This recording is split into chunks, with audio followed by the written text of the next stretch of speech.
មន្ត្រីជលផលនិងអាជ្ញាធរស្រុកពាមរចូលបង្ក្រាបបទល្មើសនេសាទក្នុងដែនអភិរក្សចាក់ប្រឡែងកូនត្រីជាង10គីឡូនិងដុតបំផ្លាញឧបករណ៍នេសាទខុសច្បាប់មួយចំនួនធំឧបករណ៍នេសាទខុសច្បាប់ប្រភេទស្បៃមុងរាប់រយម៉ែត្រត្រូវបានមន្ត្រីជំនាញជលផលនិងអាជ្ញាធរស្រុកពាមរធ្វើការបង្ក្រាបនិងដុតបំផ្លាញចោលក្នុងពេលចលបាតត្រួតពិនិត្យនៅក្នុងដែនអភិរក្សកំពង់ចំណាដែលស្ថិតក្នុងឃុំបាបោងស្រុកពាមរខេត្តព្រៃវែងលោកហ៊ុនសាវីនាយរងសង្កាត់រដ្ឋបាលជលផលស្ទឹងស្លូតបានឲ្យដឹងថាដើម្បីការពារប្រភពធនធានមច្ឆជាតិឲ្យនៅគង់វង្សពិសេសក្នុងរដូវបិទនេសាទនេះមន្ត្រីជំនាញជលផលសហការជាមួយនឹងអាជ្ញាធរស្រុកពាមរបានធ្វើការចលបាតត្រួតពិនិត្យជាប្រចាំនៅតាមដងស្ទឹងទន្លេព្រែកក៏ដូចជាតំបន់ដែនអភិរក្សដើម្បីធានាកុំឲ្យមានជនខិលខូចលួចធ្វើការនេសាទដោយខុសច្បាប់ជាក់ស្ដែងនៅព្រឹកថ្ងៃទី22កក្កដានេះមន្ត្រីជំនាញជលផលនិងគណៈកម្មការទប់ស្កាត់បទល្មើសនេសាទស្រុកដែលដឹកនាំដោយលោកប៉ែតសាវ៉េនអភិបាលរងស្រុកពាមរបានចលបាតនៅតាមដងទន្លេ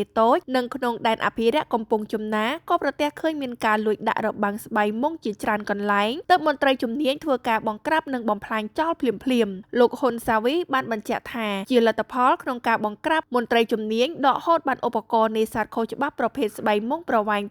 650ម៉ែត្របង្គោលចម្រឹង